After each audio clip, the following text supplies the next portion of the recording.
Bonsoir. L'histoire que je veux partager s'intitule La couronne de l'oiseau de feu. C'est une illustration du combat entre le bien et le mal. Elle parle d'un petit prince et son ami le renard qui s'était attiré par une forte odeur de brûlé. Il arrivait sur le B311, selon l'histoire, une planète couverte de cendres.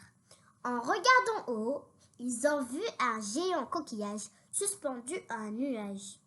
Un homme descendait vers eux à bord d'une nacelle en paille et il les invitait à l'intérieur du palais. Cet homme qui s'appelait Xinjiang leur racontait que l'oiseau de feu a tout brûlé injustement. Il les emmenait chez le roi Yang qui voulait leur demander de tuer l'oiseau de feu ou au moins trouver un moyen pour le calmer, afin d'éviter qu'il détruise toute la planète. Le roi Yang, qui héritait la couronne injustement, aussi en empêchant sa sœur de régner, en lui emprisonnant, puisqu'il avait peur d'elle, elle qui était la plus proche de son père le roi avant sa mort, et aussi était reconnue de sa sagesse et son grand savoir. Au palais, le petit prince entendait des cris paniqués. C'est l'oiseau de feu. Le petit prince a su que le maléfique serpent, poussé par le roi Yang, qui était derrière tout le désordre qui touchait la planète, et que l'oiseau de feu ne pouvait faire qu'une chose pareille, et il pensait bon.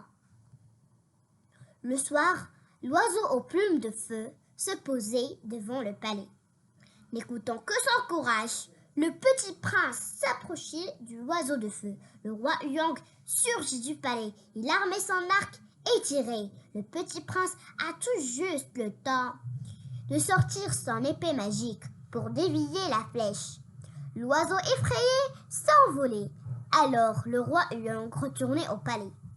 Les deux amis, le petit prince et le renard, ont compris que le roi Yang voulait tuer l'oiseau pour qu'on ne lui attirait pas la couronne, puisque selon la légende, l'oiseau de feu se charge d'offrir la couronne à qui mérite vraiment et était la sœur du roi a priori. Avec beaucoup de courage, le petit prince partait pour sauver la princesse Feng en neutralisant tous les soldats rencontrés dans la tour Lotus. Le petit prince et son ami le renard ont pu libérer la princesse. Au palais, le roi Yang se préparait pour s'enfuir. Le petit prince, imbattable grâce à son épée magique, en lui l'empêchant, est arrêté et lui poussait de reconnaître son erreur. Il ôta la couronne de sa tête et se jetait à genoux en demandant pardon à sa sœur. Enfin, comme exigeant la légende, la couronne a été rendue au oiseau de feu pour désigner le nouveau roi. Et voilà une bonne fin.